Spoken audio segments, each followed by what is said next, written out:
there's definitely no alcohol in this mug, I promise. So hi guys, my name is Annabelle. Welcome to Horizon Cosplay YouTube channel, and today we are going to be making a waistcoat just for spooky season because, well, of course we are. It is me after all. This waistcoat is vintage, approximately from the 90s or 80s, and honestly it is just super cool and I need something to go trick-or-treating in, and this is gonna be it. Say that like as a grown adult I'm gonna be able to go trick-or-treating, but people tend to frown on that these days, so yeah. Either way, I need an outfit for Halloween, so let's get going. I seem to be lucky with my waistcoats that it is the only thing that Ben seems to enjoy ironing for me, which, no complaints, it does save me a job, and who am I to deny my husband work? So sorry for any background noise, but my laundry is currently being washed, and this is the outfit we're making today, and it is called literally Trick or Treat Vest.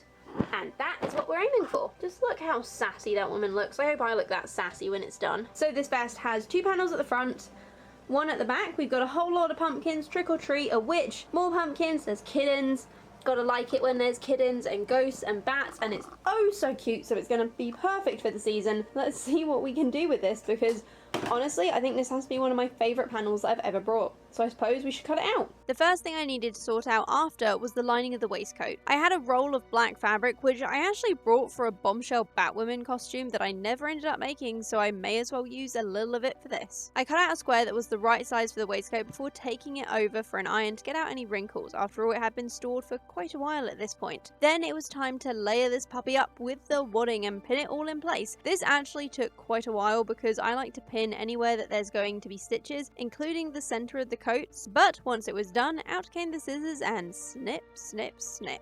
I genuinely think that though my sewing waistcoat is definitely the one I'm going to wear the most, this has to be my favourite pattern so far. It's just so cute and adorable and spooky and perfect for Halloween. This is going to be coming out every single season. But before it can come out every single season, we do actually need to put it all together, so I think I'm going to pin this and try and fit it and see how that goes. I might get my other waistcoat out for reference, as that one obviously was already fitted to me, so this one can probably follow the same line. My only worry is at the back here it says trick or treat, and I just think I might cut off the end of that. I'm going to really try not to, but it is a possibility. See how this goes. I got going pinning the sides of the waistcoat and trying it on to make it fit. It did take a few tries, and I used my other waistcoats to try and speed up that process of helping me fit everything. So this is the jacket. I've kind of done the side so it's diagonal, but it's still way too loose at the top. Bottom is absolutely perfect, so I think what we're going to have to do is take it in. If you look at the back, you can see that trick or treat is right on the edge, and I really don't want to cut this off. So I'm going to try and move the front bits out while not taking any more off the back, which might bring this seam a little bit more around the front, but meh, we can live with that. There's not a lot it's going to cut out that really matters too much, so let's just give that a go. So adjust we did, and this time when I tried it on, it actually fit. Thank God for that. Okay, so we have repinned it. I have the writing right on the edge of the seam, but it is out of the way. Also, you guys might have noticed that if you've seen my other videos about making waistcoats, that I normally quilt them before I stitch everything together. I'm going to be trying something new with this one. We'll cover that in a minute, but just so that you're not worried that I have skipped words. Just that you're not worried that I have skipped a step and will be in need of unpicking all of this and redoing it. I think I'm relatively happy with the fit. It is obviously a little bit chunky on the sides, but that's just because I haven't trimmed anything down yet. So I think what we are going to do is stitch those lines, which would be cool. Also, just like, look how jazzy this thing is. Got a witch on my back. It's so cool. Whatever happened to this kind of fashion? It's just so awesome. Also, like, I just watched WandaVision. I swear Wanda also wears like really colourful waistcoats in at least one of those episodes, and might need to add that to my cosplay list, but we will see. Next was to sew those sides up, something that went very smoothly, right up until my needle caught on. I'm not sure what, and it bent into a hook and broke off, so whoops. Well, I think it's official. Summer is officially over. Are you staying out the rain? And we carried right on stitching that last side. Okay, so what I'm doing at the moment is just trimming down all of the excess wadding and just material, and I'm just going to leave one side, on the shoulders at least. On the waist I'm probably going to trim that side down as well, just a little bit. And we are going to pin these down and then hand stitch them to the lining only, just to cover the raw seams on the inside. The other thing I need to do is, you can see that the two shoulder sides don't really match up. One's a lot higher than the other because obviously I've swapped where I sew. You would normally sew them like back here, and maybe these were just made for larger people, but I said large, medium and small, and if small is there, who knows. But yeah, so I just need to trim that arm down as well, but we will quickly pin this first. It's really nice as well because I actually cut out a lot of these waistcoats a while ago, and so I haven't had access to a lot of my pins for my last few projects, which is a real shame. But now that these are getting done, I am getting an actual full pin pot again. And while we do this, I thought we'd just have a chat about Halloween in general, which is, well, I haven't got really many plans. I don't really do a lot for Halloween. Last week I went round to friends and we did actually carve some pumpkins, and it was so funny because we could not find any pumpkins. Went to the shops, last ditch effort on the day on Halloween day, and this random guy just gave us some pumpkins he happened to have in the back of his car left over from like some kids thing he'd been doing, and was like, yeah, here, just have these. And that was so nice of him. So we actually did manage to get a few pumpkins to carve that day. Don't know if we're going to be going and doing pumpkin carving again this year, but if we do, I am going to be a lot more prepared, I think. But what have you guys got planned for Halloween is what I actually want to know. A lot of people, they do different things. Some people go trick-or-treating. I personally never really went trick-or-treating as a kid. I think there was maybe one occasion that I went with some friends because I'm from the UK and it's just not really a thing over there to do that and go knock on people's houses and demand candy. Having said that, we always kept sweets for trick-or-treaters, so why we kept sweets but me and my brother did not go, I do not know. But we got one year. I got one good year where I went trick-or-treating with some friends, and I always remember it because at the time I was reading PC Cast's House of Night series, and if I can find a picture I will put it up somewhere because it's genuinely hilarious. But I basically cosplayed as the main character. I did like all of her vampire markings and stuff, which was super cool. Also, in hindsight, maybe not my best choice for a costume, but yeah, it's okay.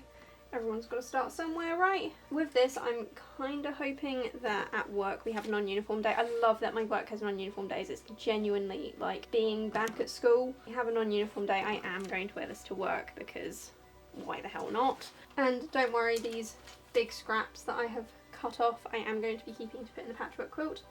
And the wadding is going to be stuffed into those bats because that seems like a good recycled use for it. I'm also seriously debating, I don't know if I will have decided by the time this video comes out, but I know that is it a TV series or is it a movie about Wednesday Addams is coming out?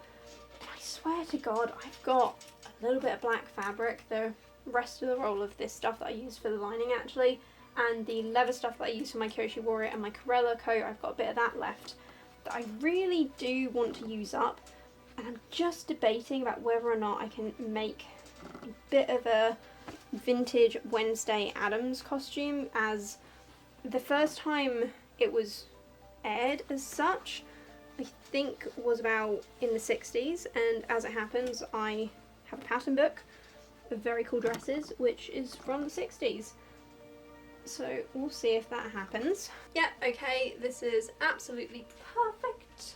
So we'll hand stitch the lining and then we'll have a think about what we're doing for the outside. I think we're just going to do black binding strips around everything, and then we can get on to the interior decoration. Also, someone told me the other day that with these panels, the reason the instructions never say to quilt them is because people didn't actually quilt them, and I've just been doing that because why not? I thought it would look nice. So we sat down to hand stitch the rolled fabric over the raw internal seams. Then it was time to add the binding, so getting my ruler and tailor's chalk, I drew out the lines before giving them a trim. These were then pinned onto the waistcoat and off we went to the sewing machine. Here we stitched away until at long last it was all attached and I could finally die for a moment.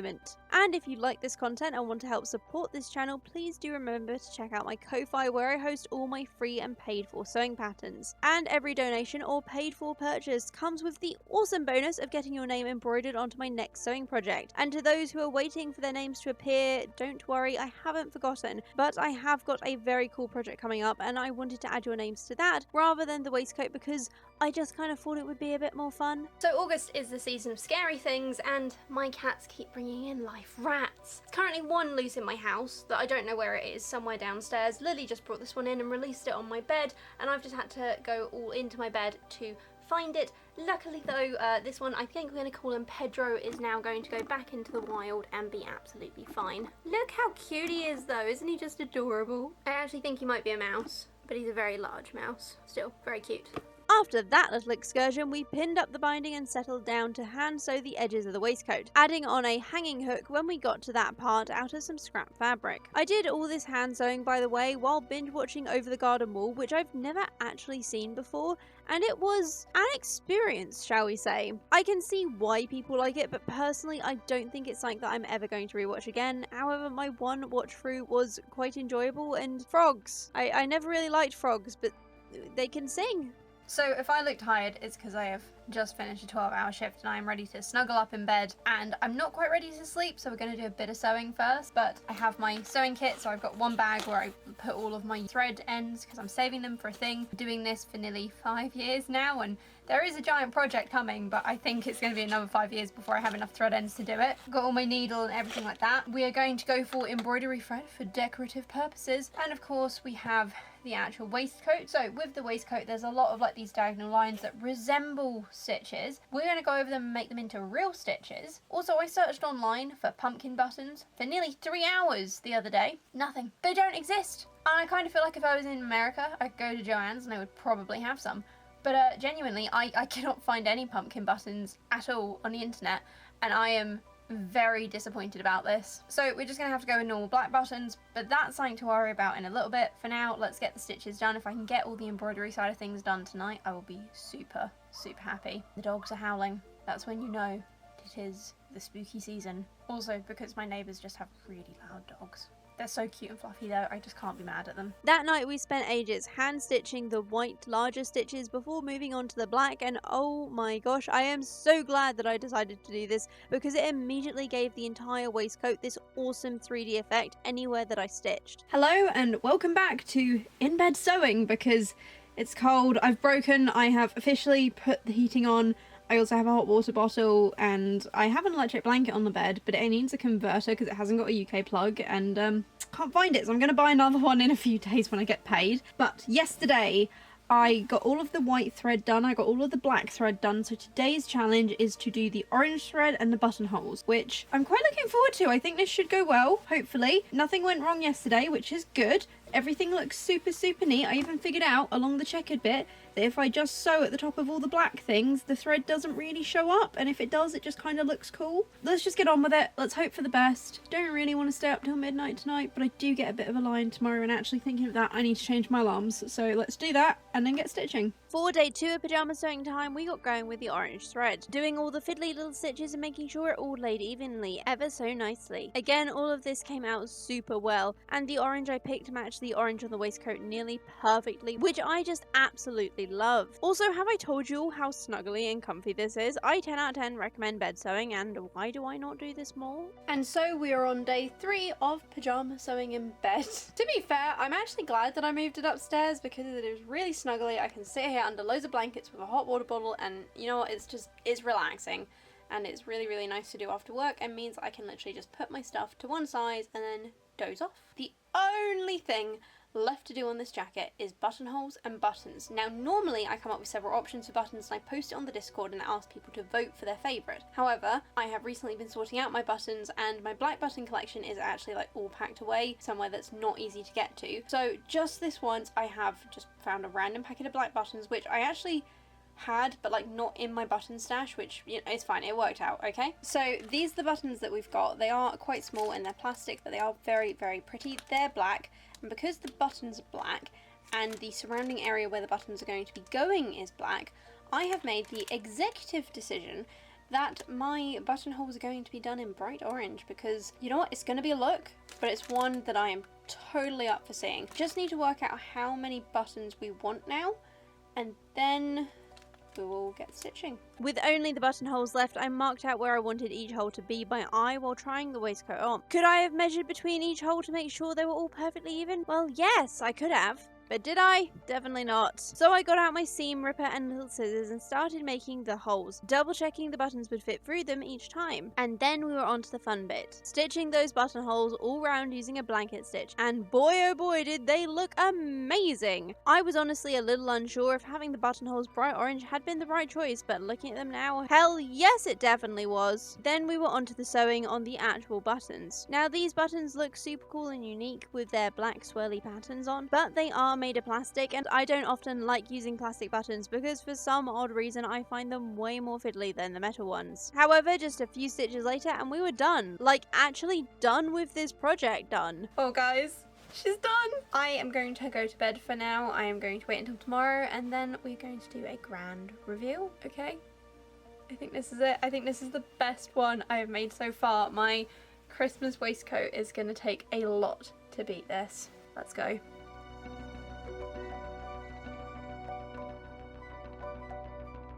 And with that, guys, we are done. Oh my god, I love this. I said that my sewing waistcoat was going to be my favourite one out of all of them. Said this, and then I made my Halloween one, and I don't think I'm ever going to wear anything else.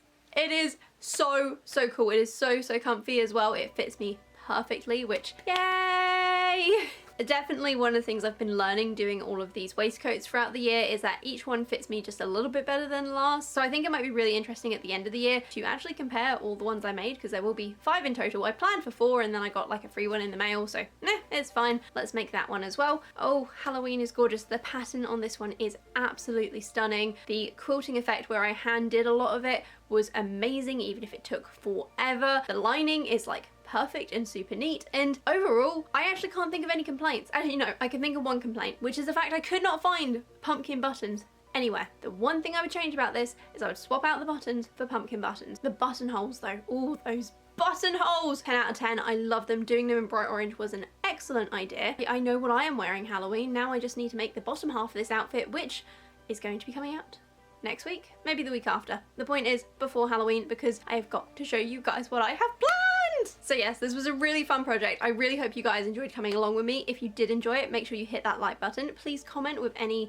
lovely comments you have down below, or suggestions for ways I can make my next waistcoat a little bit more unique, because we are making quite a few of these still and there is 2 left to do this year. Otherwise, if you have some friends you think might enjoy it, please do share this video with them to get them into the spooky season now that we are officially getting into October. And make sure you subscribe so that you don't miss the rest of my awesome Halloween content. I am particularly excited for the bottom half of this outfit, which I think you guys are going to agree is one of the most amazing things I have ever made. But that is coming out next Wednesday. Subscribe so you don't miss it. Make sure you hit that little notification bell, and until next week, have a beautiful day and a very chilling spooky season.